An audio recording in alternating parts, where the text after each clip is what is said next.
And we're live. Hello, everyone. Welcome to another episode of the show.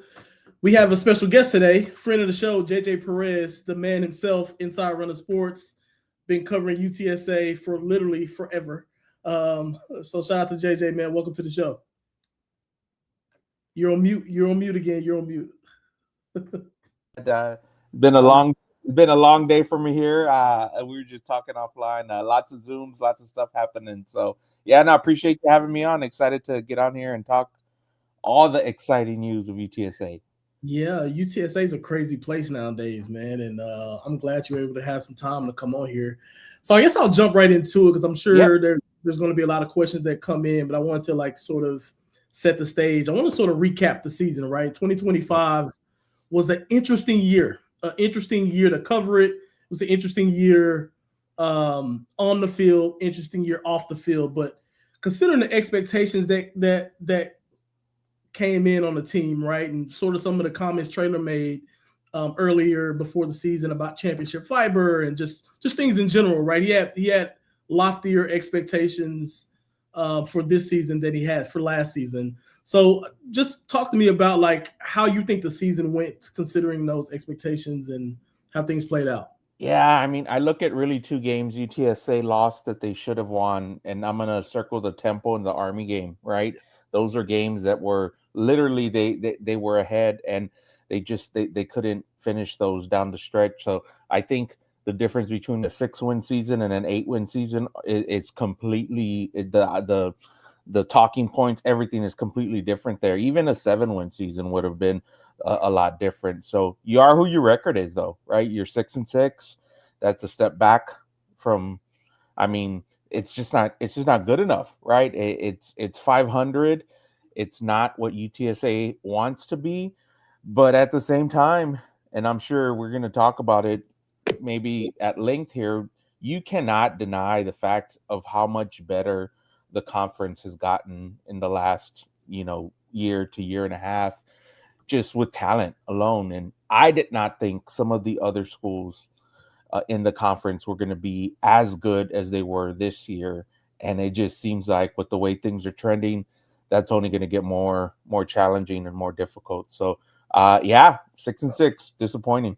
Yeah, you touched on a big point there. The American is tough, man. The Yeah, American is tough. I mean, South Florida was good last year, but I don't know if we've seen them take as big of a leap as they did. And even some of the middle of the road teams, you look at the Temple team, they were competitive in a lot of games this year. And we UTSA came in and sort of stumbled in that game. That was a very winnable game. They had a big third right. quarter where they routed off 21 points.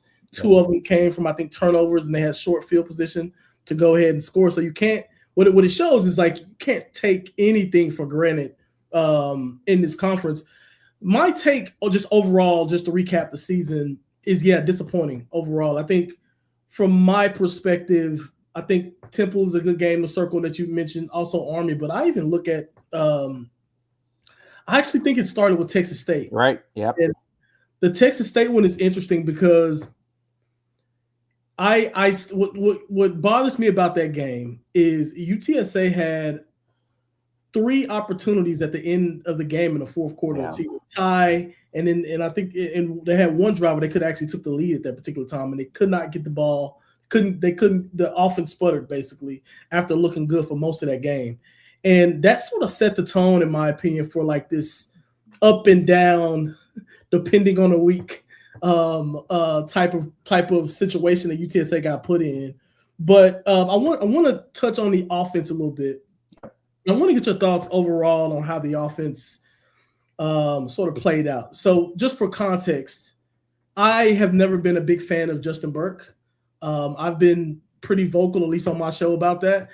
Even back to whenever his first year he was with Frank. When I had Frank on the show, I asked Frank directly about some of the things. And I get it, that was his first year, so on and so forth. But I thought he was hot and cold again this season. Talk to me about the offense, where you think things went well and where you think they struggled a bit.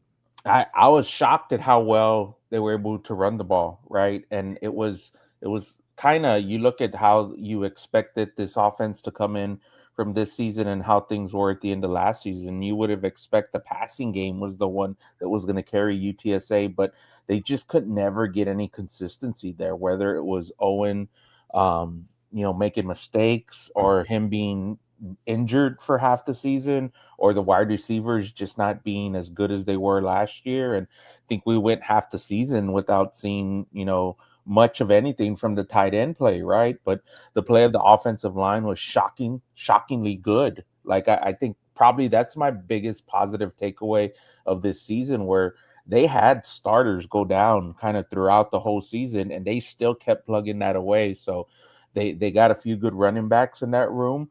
There's a little bit of depth there. So I'm excited to see what that looks like moving forward. But there's no denying that the offense, the passing game, specifically the passing game, the down the field throws, they just couldn't get it going. And that hampered the offense, the whole team most of the season.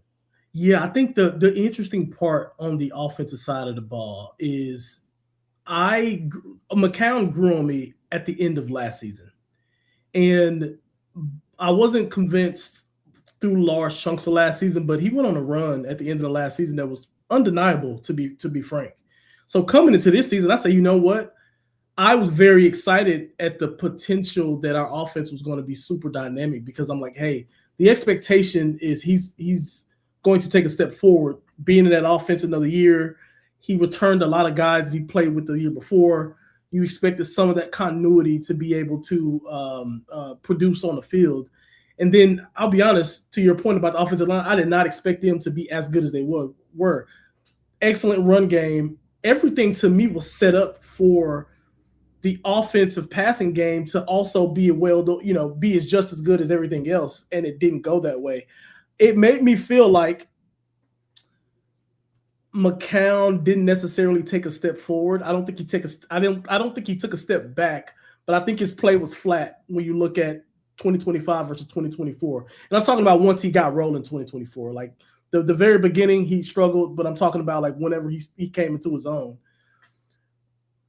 Looking into next year for the offense specifically, how do you see them take a step forward, knowing that we're probably going to have the same quarterback coming back, and we're going to try to retain some of the guys that we have on the outside, and some of the skill positions? Like, how do you see them progressing next year? Yeah, it's hard to know, right? Without knowing what they're doing at offensive coordinator. Those conversations are happening probably right now, right? There was a lot of interest. Jeff stuck with his guy kind of throughout the season. He defended him. I think we saw Traylor more vocal at times with both of his coordinators, Yeah. pointing out mistakes and things that we've seen in the past. So I wasn't surprised when the change was made there. I don't know. I don't know what they're going to do. I think there's a lot of people interested, and that's going to play a big role in it. But I mean, this is the G5, right? Most of the time, you're as good as your quarterback's going to take you, and quarterback play is hugely important in the success of the offense. So I would bet. We see you have to count on the same Owen McCown. Maybe this is his ceiling. He's going to have great games against bad teams, and when you play a good team, he's going to be less than great, and you just have to work around that. So it's just finding the right pieces around him to get better, and that's the hard part. And if you ask me, is there anybody better out there? That's a really tough question to answer, because the recruiting of a quarterback these days is wild. Yeah, and we can't afford to some of the numbers that some of those guys that were throwing around last year and even the year before that. It was an immediate thanks but no thanks. We can't meet your number anyway. So yeah, I was telling people, a lot of people have been asking me about the quarterback position and can we go get somebody, and I'm like, you know what? We got this kid on a discount, um, in a sense. So like, I don't think we're going to be able to just go out there and big game hunt like that based on the type of money that is being thrown around out there. We just kind of got to get lucky. I will say one thing that I didn't. I want to get your take on this. I did not. Some of Traylor's comments throughout the season, I was a little sort of put off about the way he talked about the quarterback position, and not that like I don't think. entertaining the Tennyson discussion was is something that he's ever going to do. But I also don't think he sent good messages to the team, and maybe not from his comments per se, but like for example, I forget what game it was where UTSA was up 3-4 touchdowns, and it's second half, and like he didn't pull Owen to mid in the fourth quarter. I'm like, what message is that sending to potential quarterbacks who are potentially looking to come into UTSA to say like, hey, no matter what, he's going to stick with this guy and not even give the backup a chance to get some film, some experience, or something like that. What is your sort of take on that? Yeah, I mean, the relationships still matter, right? I know he has a very strong personal relationship with Brandon Tennyson. So there was an injury there after Tennyson's high school, after UTSA recruited him, right? So I just don't think Brandon's the same player that they recruited him to be, right? So UTSA is kind of stuck with him despite that, right? So I would think that is the message that is talked about behind closed doors. And you're right, some of the comments are a little, he sticks with his guys, and he stands up for his guys. And I do think we're all guilty, myself included. Like, we analyze every single word that Jeff says, and we take it as if he's talking to us. But in most times, he's talking to other people. He's talking through us to people above him, or maybe the next recruit. And I do think specifically with the quarterback, who knows what happens in the future, right? Owen's going to be the starter next year, but beyond that, maybe UTSA has to go a different path, right? Maybe you have to do a JUCO quarterback. Maybe you have to do some kind of dual threat kid, someone who's not as valuable in the portal or out of JUCO, so you're able to find value there. I think UTSA has hit a kind of niche with their recruiting because they're still getting really good guys. They just have to find the right pieces, and the way it's going to be right now is you may not be able to develop them and keep them longer than a year. So you just have to kind of do what you got to do to be successful. Yeah, talk to me about the defense side of the ball. So my take on the defense is this. So there's a lot of people in this chat that comes on here every week, very frustrated with Jess Lep and the defense and their performance overall. I think for me, yeah, the defense can be better, and this is probably my defensive bias, just being a defensive player and having more of a defensive mind. But I can see what he's trying to do. I can see we've seen his defense be successful. Um, Quite successful, and his defenses have been. His defense is definitely going to bend, but I look at his defense as they're going to find, like when they're operating at their best, they're going to find a way to get the ball get the ball or make plays on third down. But they're also going to be a high takeaway defense. He takes risk. He sends blitzes from everywhere, and that sort of thing. But evaluate the defense for me. What's your evaluation of Lep and what he did and how that side of the ball is kicking on? I really like Jess Lep. I like the plays he calls. I like how aggressive he is. And you're right. I see a lot of what he's planning to do, and it's a lot more than what meets the eyes of like your average fan. But I'm not real big on these metrics and advanced stats or whatever. But if you look at some of those, they're really bad, especially this year. I mean, there's no denying the stats on the defense were super bad, a lot worse than the offense, right? So some of that criticism is fair. I do think, in the past, they've been able to develop conference player of the years on defense, right? How many guys have emerged out of, like, who was Trey Moore before Trey Moore became Trey Moore? Right. He was a 0-star guy that they to a player like that. So they didn't get that this year. They didn't come close to having that this year. Shad Banks was a super, super solid get. I mean, a 1-year all-time player for the Roadrunners. But beyond that, like, there was zero consistent pass rush. There was a lot of decent defensive line play, but nothing that really stood out. And I was a lot of people were not happy with the corner play. And I thought, as much bodies that went through that room that played, I thought they were decent.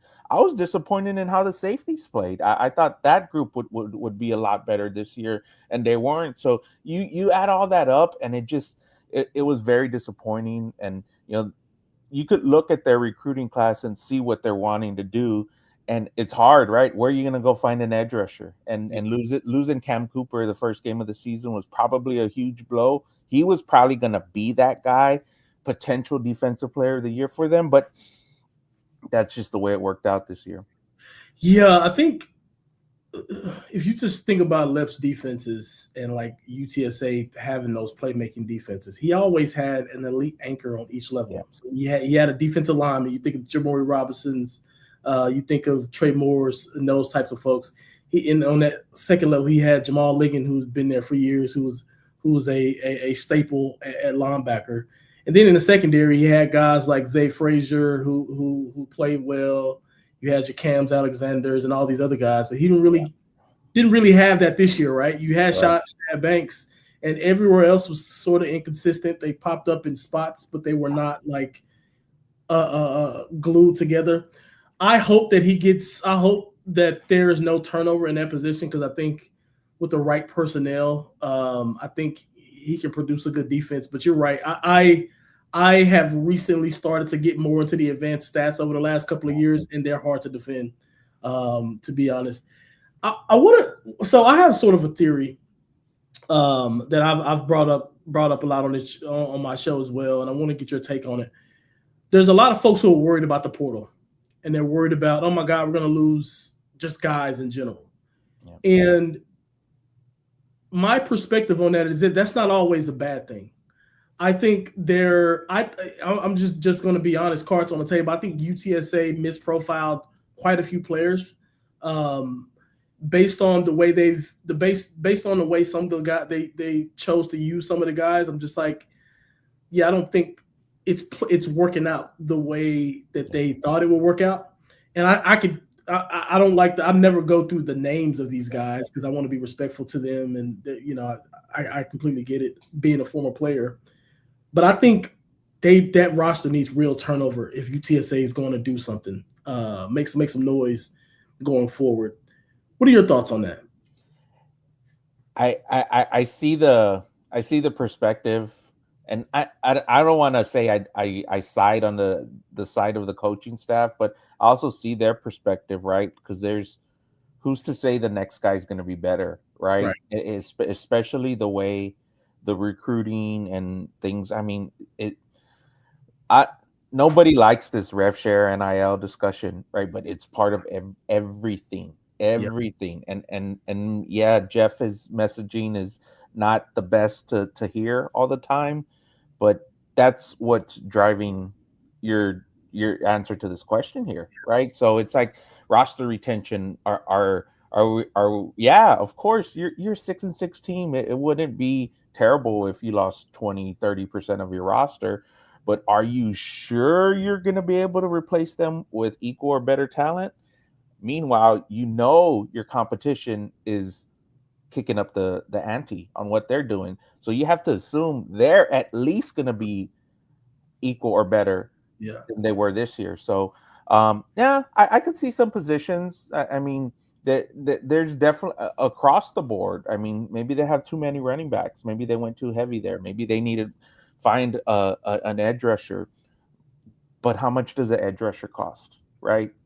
What are you really going to get? You're going to get someone who is going to be on the edge of being really great or really terrible. And I don't know. I don't know if you take that chance or how you decide. It's business now, right? It's NFL roster management. It's deciding where to place the money and where to invest it. So it's a hard game. I don't envy the challenges and the hurdles, but man, it is there are a few spots they could do a little better. Yeah, I just think this year more than any year in the trailer era, I'm like, I like, well, to me, it's not that hard to see, like, even for the common fan. Like, if you look at the type of players UTSA have been successful with in the heyday years, look at those positions and compare some of those positions with like previous teams. And it's like the profile of that player is not the same.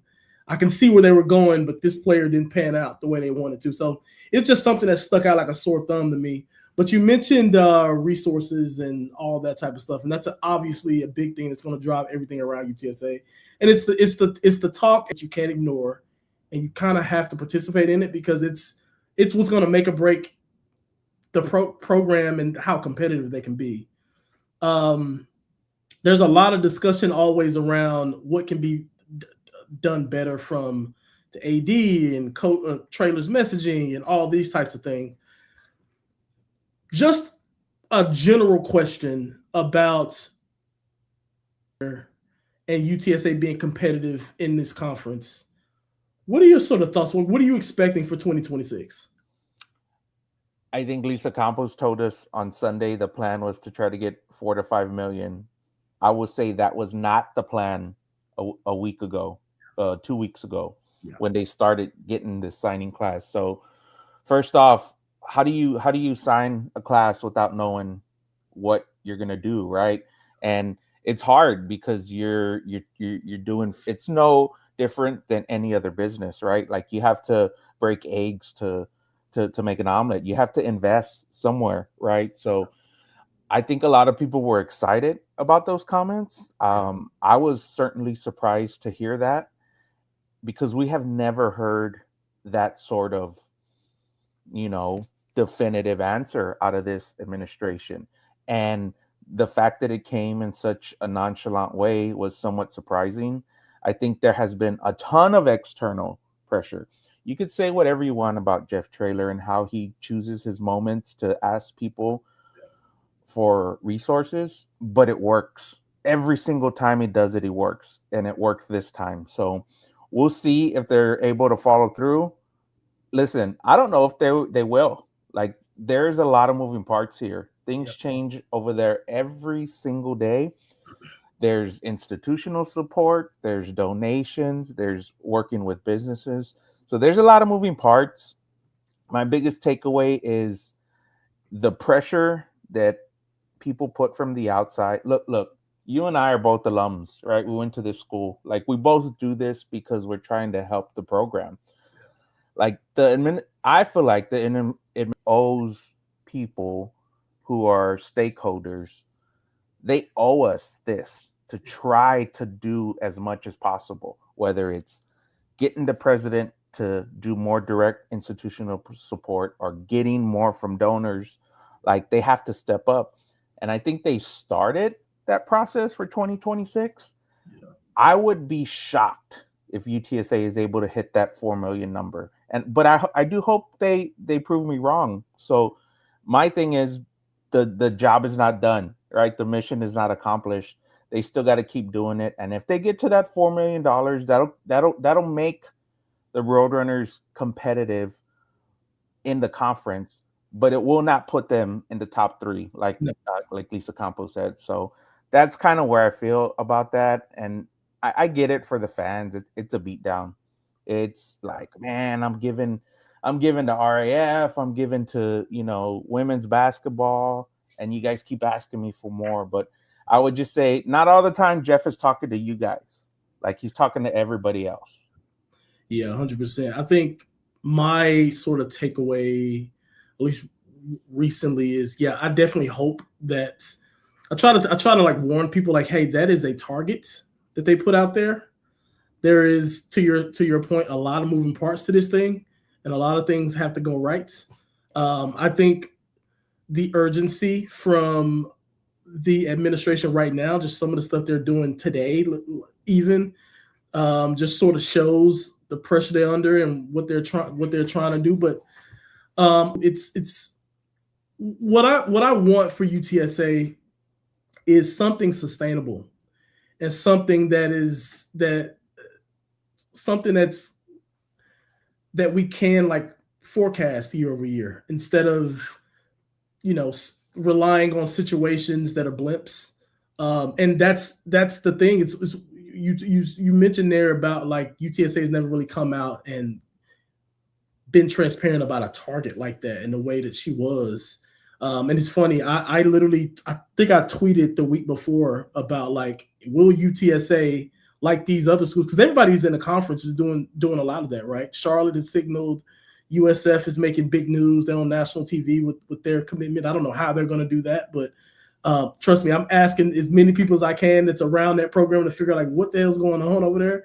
But I it was good that UTSA did that because it does create some of that outside pressure and more pressure, but they got to step up, right? I think the biggest thing for fans, and I've talked to a ton of people, and what people want is to feel like things are progressing instead of getting like, for example, they posted the sort of the wins they had, I think, a week ago about the 2025 Rise of the Runners. I think this is what they called it.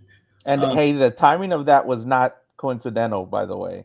Oh yeah, I know. It's very, very, yeah, it wasn't coincidental. But what's interesting about that, the biggest question I got from that was, okay, but how much money is that going to make us? Like, what is that going to do for our roster? Like, this is fine, this is cool. What's this going to do for our roster? It's a question that I'm hoping that I'm assuming Campos's sort of public display is trying to answer some of that, but it's going to be a tough road. I think I'm concerned about the direction that some of it's going, but I just think that we are UTSA sort of niche audience. We're better when we're together. I'm with you. I'm with you 100%. It's like, look, I don't care, with all due respect, I don't care how we sold 148 volleyball season tickets, right? Yeah. Tell me how much rev share. What has PlayFi raised since they hired their GM, right? And I like those guys. Like, I'm friends with a lot of people in that building, but I can't get a straight answer on some of that stuff. And it's because maybe it's not going as well as they thought it was. And that's just me putting two and two together. But, you know, there's things that can be done on a higher level, you know, with the president and the administration. So I know some of those conversations are happening, but from like you and I, where we have these direct, you know, communication with the fan base, like, it's just important people don't get frustrated with it, right? Like your money goes to help the kids. Like, we were all in that spot somehow when we were at UTSA. So however you want to help, like, just keep doing it. But yeah, I mean, these questions are fair. They owe us the answers to these questions, and they're fair to ask. And the way I look at it, they owe us the results too. Like, it's a results based. You know, Jeff's record is 6-6, and it's not good enough. And you know, how are we looking on the admin level? I would probably say it's about the same. Yeah, and what the biggest thing that I worry about with that is, at what point, if the admin is not able to get Jeff the resources necessary, at what point is he going to pull the plug just as a competitor and say, hey, you know what? I've given everything I could give, but right now I'm not able to compete because I don't have the resources to compete. Yeah. You know, with some of these, and it'll be interesting to see what these rosters look like next year, because I know she had mentioned like we'll be top 3 with, and I'm like, that's not what I'm getting. Yeah. Not from the people I've talked to. And my biggest concern is, like, I think Traylor has done an amazing job at accomplishing what he's accomplished, less than average resources across the mountain, but that has an expiration date. Yeah. And at some point, if you don't have the talent out there, it's going to be tough to overcome. But I know you're big into some of the recruiting stuff. Give me your top 3 recruits from the class that you're excited about.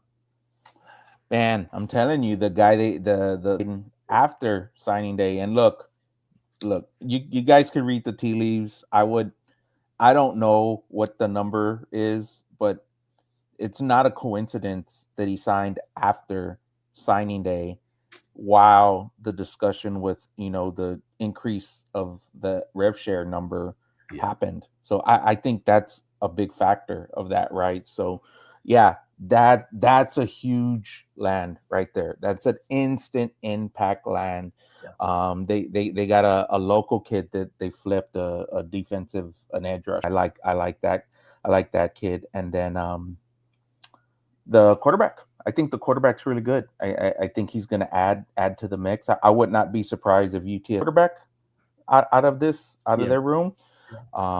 They probably need one more body, a walk on there, just to have that many guys.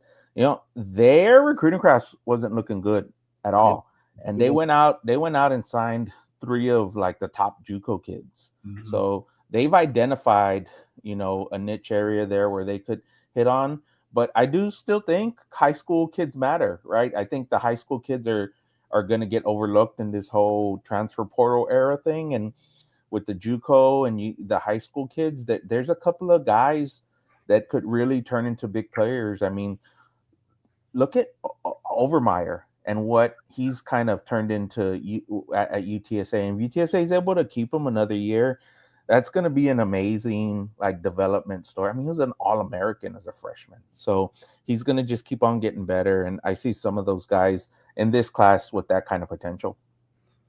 Yeah, I'm excited about the corner, and yeah, you're right. I think hopefully we get more and more guys now that we seem to have a little bit more money to play with, or we may have a little bit more money to play with here in the future. But yeah, I mean, there's a lot of folks that are worried about what 2026 is going to look like. I'm going to bring in a question here from. I don't know how to say this name. No Hawk 33 says it was a failure of a year, as indicated by trailer. Do you believe we can expect to be in the mix for a championship next year, or will it take time to break through the mediocrity? Yeah, I think it's hard, right? It's hard to know what everybody else is doing. You got a couple of first year head coaches, right? So do those programs get a bump with their first year head coaches, or do they take a step back, right? I think there's some opportunity there for UTSA. If they hit in the portal, I think we will be able to answer that question, you know, in January, pretty January and February. The roster will be set in February when they sign their full class. It's not like last year where you're going to lose guys at after the spring game, during the spring game. UTSA lost their best corner during the spring season last year, right? So that's not going to happen. So, you know, fingers crossed they get some really good guys next month, and you know they're in the mix next year. They're not that far off, I don't think. Yeah, I don't think they're that far off either. I think definitely a couple of positions. I think we got to get some stars in the secondary. So I'm excited that Chapman's coming in. I expect he'll be a day one guy. I think we'll see him on the field at opening day next year. So I'm excited about that. We got a question directly for you, JJ. What do you base your O-line's evaluation on? I don't think that's a fair assessment. Too many screenplays to say pass pro is better. Yeah, if you want to give one criticism, it's going to be the pass protection, right? I don't know that they protected Owen great this year, and that was probably part of his offensive struggles, right? But I look at some of the PFF grades; their run blocking is really good. I mean, their interior. You look at their 3 interior offensive line; those guys are really good, man. Yeah, I mean, and for Will Henderson to be able to run the ball in between the tackles the way he did, I would not have expected that at all. I thought they would have to go to a third running back to kind of help there. So, just the rushing production, frankly, I don't know that the running backs were that much better than last year. Yeah. And the tight end blocking I thought was decent too. So that's how they all work together. That's what I would say. I'm glad they asked this question. Do you expect the internal hire again, or would they bring any new blood? I'm assuming we're talking about the offensive coordinator position here. Yeah, I've heard both, right? Both conversations going on. I got to the facility super early on Sunday, and Hunter Ritterman was there. He was the only one there. Yeah. So he's locked in. He's trying to do what he needs to do to get ready for the bowl game. So we'll see. My gut hunch is they go outside. They bring someone outside. There's a lot of really good. There's a lot of really good OCs out there. The challenge is going to be that person may not be here longer than one season, right? Like you have to prepare yourself that UTSA has a really good offense next year. If they're able to bring back a lot of these guys and they're able to hit and get a little bit more production, there's going to be a top 25 offense, top 20 offense maybe next year. That guy's going to get poached. I mean, he may be here less than a year, right? So we'll see. My gut tells me outside. Yeah, maybe so. I hope they do. I'll tell you this. I think I like to see Trailer is super cool. Like he seems very measured in his decision making process. And he's sort of set on like I'm going to go with my guys over anything, which is okay, right? Most coaches are like that, to be honest. Like you do have some coaches who say like I don't really care. I'm gonna go find the best guy I can bring in. But you see a lot of that on like higher levels. But a lot of the G5 guys brings a lot of guys that they've worked with for years and in lower situations and give those guys opportunities to grow. I'm not necessarily mad at any of the things that he's done with that, but I also think the offense needs a bit of an injection of life because over the last couple of years, although some of the numbers, I know he rattled off some of the numbers that Burke has done have been positive. I think watching the games, there are, in my opinion, areas where we struggle, and it's pretty consistent. We're not the best in third down, especially in the second half. We start to struggle when we get off script. We're really good in the first couple drives. Really good in the first couple drives, but then we start to drift a little bit. And yeah, I think I also think we need to do something that's because, in my opinion, I think Burke's offense is probably better with a quarterback that has a little bit more mobility. Than McCown. And that's not a knock against McCown. That's just like what would probably work best in that offense. So if you think if McCown's going to be your guy next year, it'd be great if we had someone that really bought into an offense that was suitable for his skill set and not sort of putting him in situations where he's in harm's way, he's taking a lot of hits and things like that. I mean, even rolling him out right where he's having to throw against his body a lot. Yeah, it's not always great, but yeah. RPOs, right? I mean, you could identify the RPO plays as just one facet of, is Owen really good at RPOs? Half the time, right? So do you cut half of those out and do something else, right? Yeah, and RPO works best with a mobile quarterback who's actually a threat too, so the defense has to respect that. Right. Well, if he's not a threat on the ground, then they have to take care of a running back and the quick to the receiver right behind the linebackers. It's not going to be as efficient. Right. So let's see if we have a couple of more questions. I think I only had you for 30 minutes, so if you got to it's all good. Keep me as long as you need me. Let's go. Okay, we'll go to full show. Okay. Really sad reality there, JJ. How much is insert position going to cost in college football of all things? This is the most exhausting part of everything, right? Like they can't even get guys to visit. Like just take a visit. Like not even commit. Just come see us without knowing what the number is. And not everybody's like that. And like I said, the relationships still do matter. And you're gonna miss out on guys, and maybe the grass is not always greener, and you get them as a bounce back a year later or 2 cycles later. So there's always that. You always keep that door open, but that is the most frustrating part of what college football has turned into, because that is the number. Look, I think a G5 quarterback is going to cost $500K this year, right? And probably double that next year. Yeah. So like, where are we going to get that? How do you attack that plan? It's not good. And I don't know what changes there, but that you're right. It is really sad. Yeah, it's not good if you ain't got a lot of money. That's the key. That's the key to that. This one's kind of interesting, right? Something we talk about a lot, and I know we talked about the admin a little bit earlier, but specifically on a lack of communication from there. To me, it's and I'm going to add to ATX's question here, but to me, it's not necessarily they're not they don't give you nothing. They give you something, but it's very vague. And when you look across the fence at other schools, some of their ads are a lot more transparent than our administration. I know that I have reached quite a few people. I mean, I've had Lisa on the show, and I've asked her directly about some of this stuff. I I get the I don't know how much they prioritize fan sentiment. And I know it's difficult, right? Because our fans are rowdy. They're gonna be very reactive, and everyone has an opinion, and everyone has a loud voice. I completely get that.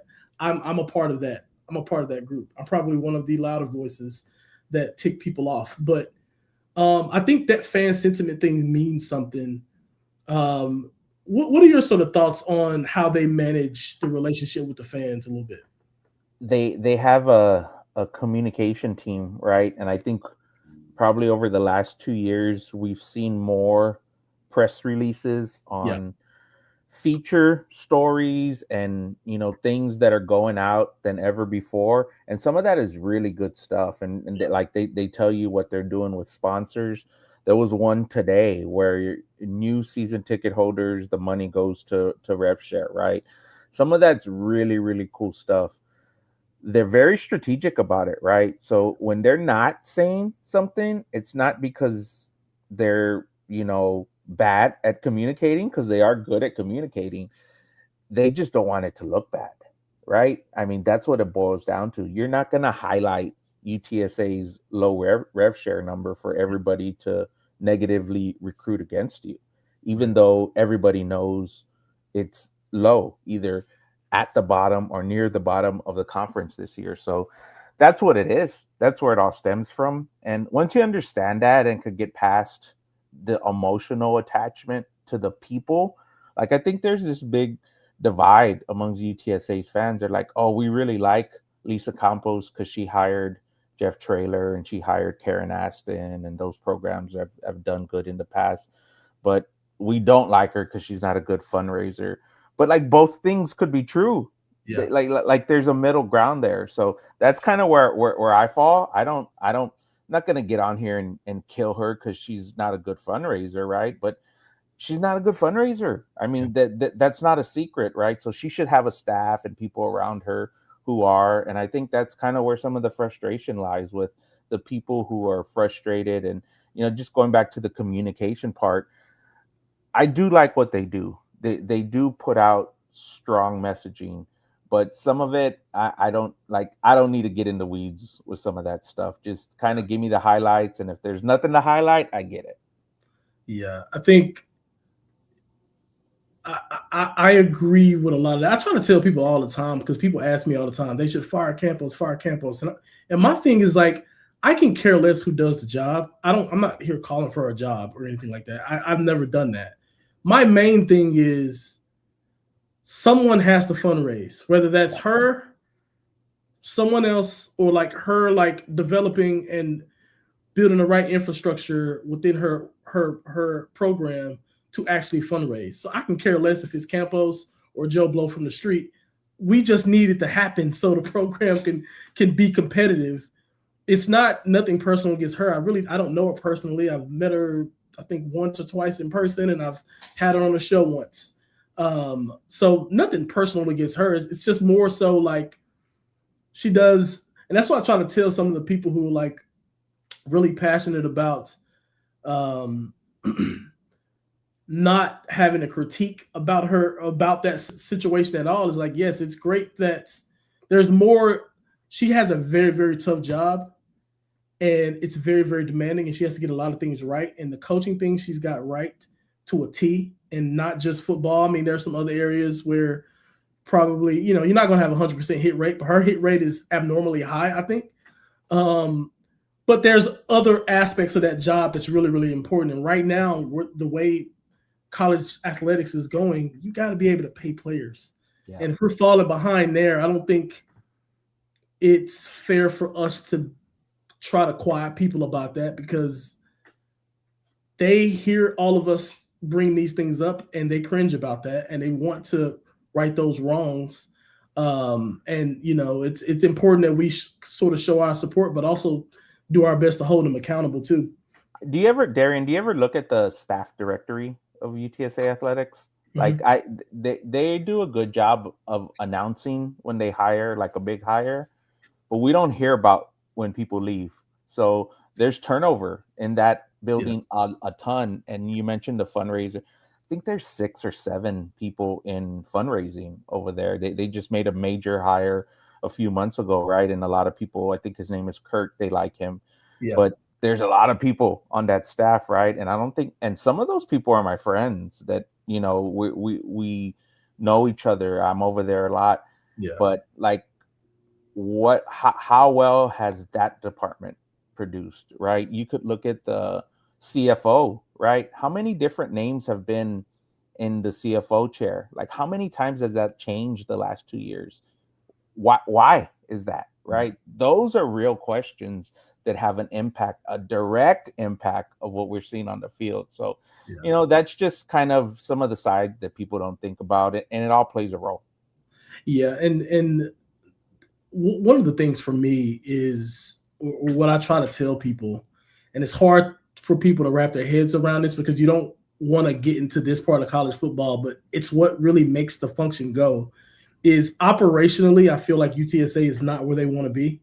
And I've told this story before, so I hope they don't feel annoyed about that, but I remember trying to do sort of an NIL deal a while back, before the season, with one of the players to like promote my show or whatever, right? Yeah. I did it under my media company name or business or whatever. Yeah. And that process really ticked me off because I'm trying to give them money. Yeah. I am trying to give the team, support the team. And at that particular time, the person I talked to on that staff, I'm not going to say any names, but they said, "Hey, I'm going to get back to you." I didn't hear anything. I had to go to Coach Graham and say, "Hey, I want to do X, Y, and Z deal." He coordinated that. Me and him coordinated that to make that happen. The UTSA folks never followed back up with me on that. Yeah. So that shows me at that time. So there was sort of 2 things I wanted to do. I didn't even really get to and maybe it's not enough money for them, right? Because I don't think they prioritize like it's like there's a certain particular there's a deal that they will a certain amount that they will like jump for, but like maybe my amount wasn't enough. Yeah. And like I think that's a poor message to send too, right? Like if a kid can make $500 on a one-off thing to do a tweet and a little what's the name to promote a show, why not let them make $500 to do that, right? Why do you have to go to someone else? What they didn't know is what they did know, but I didn't get to like put out my whole plan, was I was going to try to do a thing to raise $10K for the kid, $10K for the program. No call back. Yeah. I want to match 5 myself and try similar to what Pat Klein's just did. Right. Tried to do something like that. No call back. And whenever I have brought that up, they talk about the red tape and the approvals that has to go through. And they say, well, I have to get 11 approvals to make anything happen. And I'm like, guys, we can't operate like that. You're just leaving money on the table. And it's a question that it's just not you, Darian. That happened. That I know for a fact. That same story happened this week with another donor for a large amount. It happens all the time. Look, I don't want to get on here and kill the administration, right? I do think they do a lot of good things, and there's no denying the growth under, Taylor Amy and Lisa Campos. I think they've almost doubled the budget since they've been here, and that is amazing. But like, are you still able to do the same things while operating this bigger budget than you were doing before? And I think those are fair questions. I think there's some inefficiencies there. I think there's a lot of things that could be a lot better. And we're all going through this together, and we just got to keep plugging away. And I don't think it's unfair to ask those questions. It's like, man, why is this so hard? Why is there so much red tape? Why can't, so and so sponsor something? All the time, Darian. I hear this story. I heard there's a guy trying to do an apparel deal. He bought the license. They have to approve every apparel deal, and that was so much red tape. The guy didn't want to do it, but he's stuck in it because at the end of the day, just like you and me, you want to do what helps the school. So you gotta keep banging along. Just keep pushing them. The pressure makes diamonds, and that stuff works. Yeah, and the last point I'll make on this, I know It's Rab is asking a question why they failed to do work with HEB. I can't speak for HEB in general, but the reason I brought this whole subject up is because I think they have to make sure they have to be prepared for these sort of things. Because I know one of the things I know, this was last year, not this year, was in the summer, one of the two. There was someone within a larger company, I'm not going to say any names, but they were able to convince their bosses to allocate a substantial amount of marketing budget to work with UTSA. And because UTSA was not able to approve things with speed, they cut it. And whenever I hear us struggle bringing in some of these big chunks of money, and then I hear stories like that, assuming they're true, maybe it's not. I mean, somebody could have been just lying to me and making something up. But I like to think that person wouldn't lie to me like that. Yeah. But when those types of things happen, it's frustrating because that could be a new quarterback. I'm not even joking, right? And all that means is like, hey, we got to go up the chain quick, run to Campos's office and bang on the door and say, can't we approve this and get this done? But I want to switch gears here to the bowl game. Yep. Bowl game coming up in Dallas. What is it? First Responders Bowl, FIU, Old Foe. What do you? I don't know how to look at bowl games now these days. What are you expecting? I think they're still a big deal for UTSA, but I don't know. It's a weird sort of bowl games are in a weird spot for me. It was kind of weird on Sunday, right? Because the bowl announcements were coming out, and there was this huge delay, like an hour, when we expected UTSA's announcement and when it actually came. And kind of behind the scenes, they're like, "Hey guys, Jeff's got something at 2:30. We're gonna tell you the bowl, but you can't report it until it's out." So I had heard initially that UTSA was going to head to the bowl that Texas State was playing in Fort Worth. I think that's the January 2nd or something. But that would have meant Texas State would played in the First Responder Bowl, and they were going to play for a third straight year. And the ESPN didn't want Texas State in the same year, so they flipped us. Look, you could have a really good season, and you're still going to end up in one of these kind of, let's call it a mid-tier bowl, right? And depending on where this bowl game lands, like for me, this is not a good date, right? Like the whole bowl week is right in the middle of Christmas, right? But for others, they're off of work, they'll be able to do it. So I don't know what to expect from a gameplay standpoint, right? Like what is the team going to look like? How is the interim offensive coordinator going to attack this deal? But I think it's still too important to try and win these things, right? No matter who's out there. So, I mean, that's the competitor in you. And look, if you could win a bowl game here at UTSA, like that's a notch in the history book. Right. Yeah, I think the bowl game, it is poorly timed. But I think it's something that they need to win this game, to me, because give us something to celebrate for this year. This year's been a roller coaster, and it's been exhausting and it's been frustrating. Give us something to celebrate. Like give us something.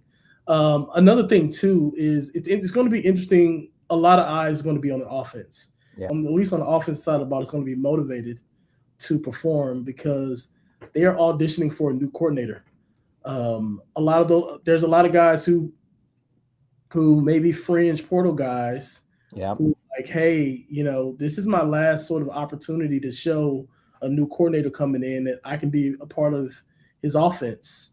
So I think that's important. And then obviously, I think Ritterman is going to be trying to call as good of a game as possible because he's auditioning for a job, right? I'm sure if he's getting this opportunity, he's probably going to get at least an interview out of courtesy Right. for this. So I'm pretty excited for it, if I'm honest. I know it's probably not like the consensus feel for it, but there's a lot more riding on it if you sort of peel the layers back, in my opinion, at least. I do think it's a good spot for UTSA. It's on a Friday in Dallas. I think it's the only game on at the time on the big ESPN, and for like I'm excited to see the other Chapman brother, who are the guys that we were planning to redshirt, right? Those guys usually play in the bowl game, so that's a chance for him to get on the field more. I thought he was great when he played, so let's see what he's got and see how he's able to develop headed into the spring. Some of those storylines are going to be huge headed into the spring. Yeah, no, it's going to be crazy. JJ, where can everybody find you? You're not hard to find on Twitter. You got a ton of you're super active. You got a ton of followers, but for those few people who may be on here who don't follow JJ, where can they find you? I'm trying to get more active on the YouTube channel. So I got a at UTSA Insiders, InsideRunnerSports.com, the 247 sports site for covering UTSA on Twitter, on Instagram. Look, I mean, we're on this thing together. I try to show up and give fans what I think. I do things the way that I like to consume things. I'm a Cowboys, Spurs guy, So, follow along. I know some people don't like some of the stuff I put out, some of the stuff you put out. Look, hey, we all get it. But at the end of the day, we're all still in the same boat where we just want UTSA to be as good as they can, have as much resources as they can. So, yeah, no, I appreciate everybody following along. Drop a comment. Let me know what you like, what you don't like. I like getting the feedback. I like the haters. I like, people who disagree and be like, oh, you're just Jeff's mouthpiece. And I was like, no, I could, everybody could see kind of for themselves what's going on here. So I am working on something pretty interesting that I'm hoping to send out, tomorrow, maybe the next day, of trying to get all the rev share numbers of what I think is going to be for 2026. I'm talking to a lot of people at a lot of the different schools, a couple of people at the conference level too. So hopefully we'll be able to share some of that soon. But yeah, check it out. I always go to the Twitter. That's my old school place. I that's where I go for news. That's where I see a lot of your stuff. So, I appreciate you steady grinding and having me on today. Yeah, man. Thanks for everything and more success to you. Shout out to JJ and everybody. Make sure you guys check him out. Inside Runner Sports, DJJ Perez on Twitter. Yeah, and by the way, before I shut off, yeah, I do want to tip my cap to you and Greg. Y'all did a really good job at asking Traylor, I thought, some really tough questions this year. I don't know if people tell you guys you did a good job on that enough, but I don't think you guys were soft at all on him. Yeah.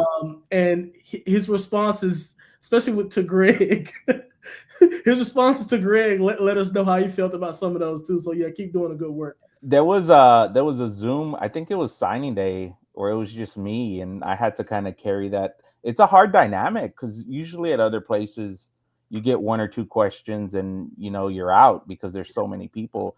Here it's me and Greg, so it's hard to get into a momentum. And I think people just want us to try and make Jeff mad, and so he yells at us. But you got to try to find that real answer, right? And if you go back and if you peel back the layers of how he answers stuff, there's actually some pretty good info in there sometimes. So I get it. It's like I'm not gonna kill Jeff when they're doing bad, but there's some things you could be critical when you're doing well, and how do you get that answer, right? So it's kind of a little dance. But no, I appreciate you. I appreciate that. We try to get on all that stuff as much as possible. I know a lot of people watch that. They enjoy that. I do that. I do that with the Cowboys, the Spurs. I do all that stuff. So I want to do what people like. So now I appreciate you saying that. I have like the Zoom links and stuff too. It's not my lane. So I Yeah. tell people all the day, like, why don't you go? I'm like, no, it's not my lane. Like, I prefer to be I don't want to have any bias. I don't want to like Jeff too much because Yeah. I already do. Right. Yeah. So I have to come on here and try to be as straight and narrow as possible. And I say JJ and Greg do a way better job than I would do. So yeah, shout out to you guys. But Appreciate it. all right, of course, man. I'm going to wrap up now. Thank you guys for being on the show with us. And yeah, peace out. Have a great rest of your week. Peace.